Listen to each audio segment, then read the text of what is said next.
it's really, really nice to be able to talk with Tina about some of the things. A lot of times she doesn't even know that questions that I ask and things that I say or whatever are dealing with my message.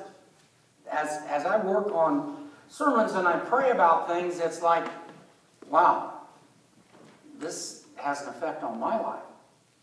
And as I said last night, the season this year, Christmas season, just hasn't been for me this year what it has been in the past.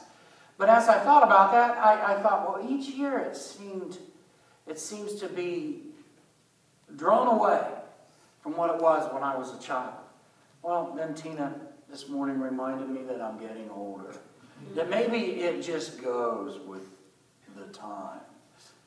But then I thought, well, no, that goes totally against what I've been reading and studying and looking at the Word and all the things that were happening around me that were telling me that our Christmas message has been totally stripped and taken away.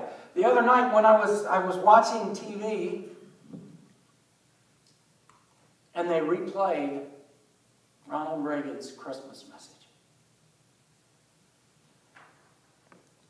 My heart was lifted because there was the man that was the leader of our nation confessing Jesus Christ as Lord to the entire world. And as I listened to that afterwards, when I prayed about the things that God had been showing me for what Christmas really should mean, it dawned on me that it's not about the season. It's about a belief. It's about faith. It's about, we celebrate on Christmas what we believe every day. It should be that way. So then I thought about, well, what is it? Just what exactly is it that has changed? I remember as a child saying the Pledge of Allegiance and the Lord's Prayer to start every single day. And then this woman comes along and raises a fuss and says that, hey, you shouldn't pray in school. So then, the majority of the children were stripped of the one godly moment that they had every day. Why are children different today? Why does the Christmas season not mean as much as it did spiritually? Systematically, our culture has been stripped and changed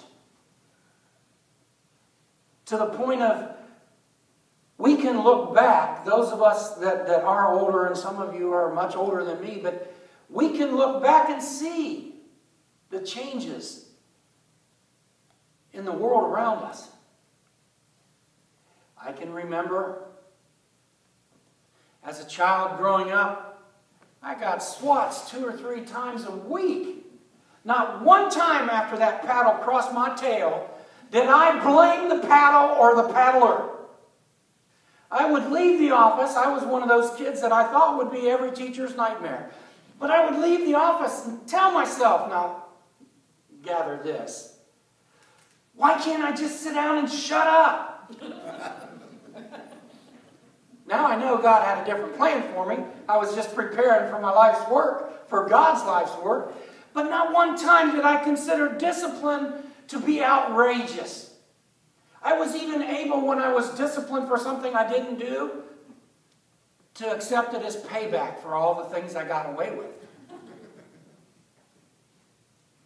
But because some mother didn't enjoy her child being disciplined, again, something was taken away from our educational system. And when we take something away and we don't replace it with something, as a teacher, it was frustrating. I don't want to beat your kid, but I want to be able to get their attention. And sometimes a child is fearless, and something has to strike fear into that child to slow them down enough that they might hear what's being said. You remove discipline from the equation, and what do you have? Chaos. Walk the halls of some schools today. Chaos. The things that we face now in a school district are so much different. The things that they teach are so much different. I can remember in my first history class in the 4th grade, that's when you get your first, used to get your first social studies. They start to put the agenda in real early now. Even in kindergarten, my grandson is saying things that's like, gosh, I remember when I went to kindergarten, I had to learn how to get along. I had to learn how to share my toys. They don't worry about that stuff anymore. They start right in on the agenda. Do you know that when I was in the 4th grade, creation was still in the history book? It was still taught as a possibility, if not a proven theory. It was at least left out there for us to read and make our own choice. We've taken God out of the equation. We've taken discipline out of the equation. And we've taken freedom of thought out of the equation. So much so that even in college, Amanda came home and because she cited Fox News and some other conservative things that happened in our house, her college instructor refused to accept those things. Wow. So now they get to determine who and what we're allowed to use. And I know it's true because when I was in seminary, I went to a seminary that was extremely liberal. The things that were there, when I got to seminary, I was all pumped up and thinking that I'm going to be surrounded by greatness. I didn't feel worthy. I thought all the people around me were going to be so much better and so much closer to God than I was. Turned in my first paper, 25 pages long, and the professor gave it back and said, the sources that you used, which, by the way, I had to go to Trinity Lutheran Seminary to find them, the sources that I used were not the sources that he wanted to hear. I had to rewrite a 25-page paper. Tina wasn't happy because I did it in the living room. I set up a card table in the middle of the living room and had all my sources everywhere. Because this was the first real, it was called the Soteriology of Paul. How many of you got closer to Christ by that title? Yeah, they gave us the title. But my point is that we were systematically being pulled away from what the Bible teaches us and tells us.